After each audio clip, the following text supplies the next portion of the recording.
اس وقت پوری دنیا پہ تیسری عالمی جنگ کا خطرہ منڈلا رہا ہے۔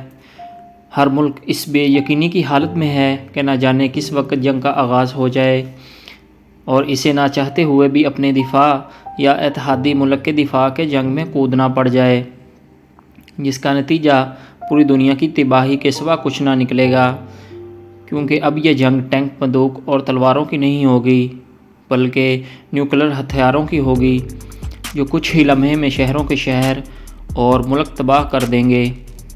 اس وقت دنیا کے 97% نیوکلیر ویپنز امریکہ اور رشیا کے پاس ہیں، اور یہ دونوں ملک اس جنگ کا آغاز کرنے والے ہیں، کیونکہ اتنی بڑی ملٹری کی تعداد کا ایک جگہ پہ اکٹھا ہونا ہسٹری میں کبھی پہلے نہیں دیکھا گیا۔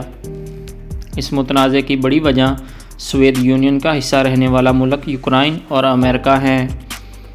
یہ پوری کہانی ہے کیا، اور مستقبل میں اس کا نتیجہ کیا نکلے گا، اس ویڈیو میں ہم تفصیل سے جانیں گے۔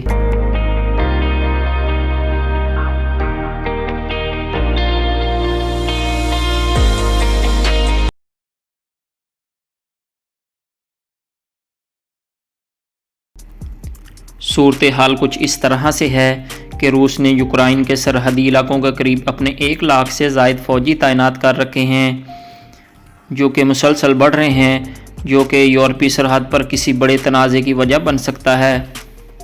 ایسا لگتا ہے کہ رشیا جنگ کی تمام تیاریاں کر رہا ہے، جیسا کہ اس کے ساتھ فوجی سازوسامان، میڈیکل یونٹس، یہاں تک کہ جنگ میں زخمی ہونے والے فوجیوں کے لیے خون بھی اکٹھا کر رہا ہے اور اسے اگلے مورچوں پر منتقل کر رہا ہے۔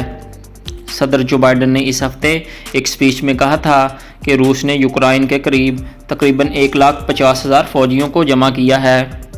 اس پس منظر میں روس اور امریکہ اور اس کے اتحادیوں کے درمیان سفارتی مذاکرات کا ابھی تک کوئی حل نہیں نکلا۔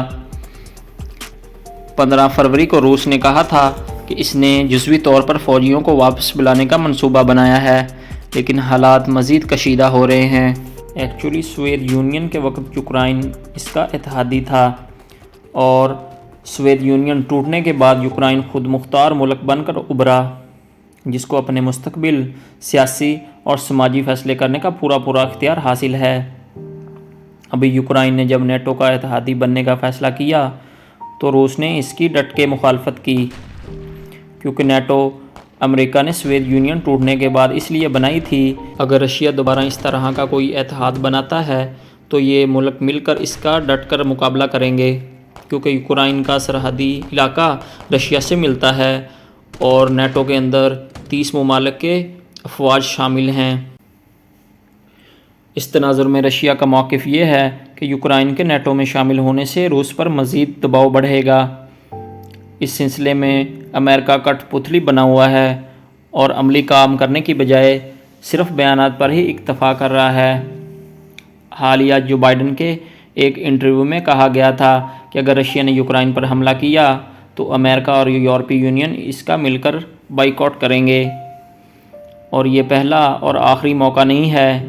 اس سے پہلے بھی روس نے یوکرائن کے ایک بڑے خطے پر حملہ کر کے اس پر قبضہ کر لیا تھا، اور امریکہ نے اس تناظر میں بیانات کے سوا کچھ نہیں کیا تھا اور پھر خاموشی پر ہی اکتفا کیا۔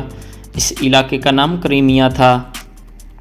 اگر اب رشیا یوکرائن پر حملہ کرتا ہے تو ہو سکتا ہے کہ نیٹو رشیا پر حملہ کر دے، اور رشیا کے اتحادی ملک جن میں پاکستان، چائنا اور ترکی شامل ہیں، نیٹو کے اتحادی ملک پر حملہ کر دیں، جس سے تیسری بڑی عالمی جنگ کا آغاز ہو سکتا ہے، اور کوئی بھی ملک اس کی آگ سے نہیں بچ پائے گا۔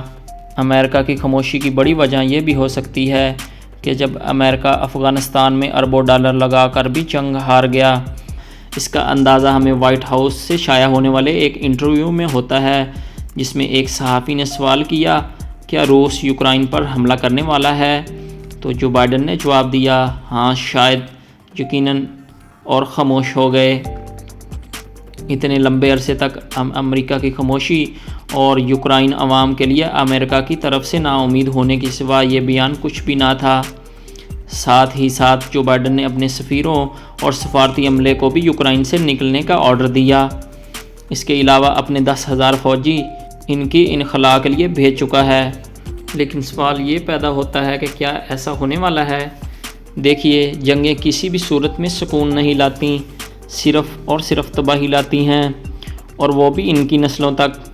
اگر رشیا یوکرائن پر حملہ کرتا ہے تو عالمی جنگ ہونا تو طے ہے، اور اگر اسے روکنا بھی ہے تو دنیا کے کسی بڑے ملک کو ثالثی کا کردار ادا کرنا ہوگا، اور یا تو یوکرائن کو اپنے مفاد کی خاطر اس نیٹو میں شمولیت کے فیصلے کو واپس لینا ہوگا۔ آپ کے خیال میں اس مسئلے کا کیا حل ہے؟ اور اگر آپ یوکرائن کے صدر ہوتے تو کیا کرتے؟ مجھے اپنے خیالات کا اظہار کمنٹ سیکشن میں کرنا نہ بھولیے گا۔ ملتے ہیں نیکسٹ ویڈیو میں۔ السلام علیکم۔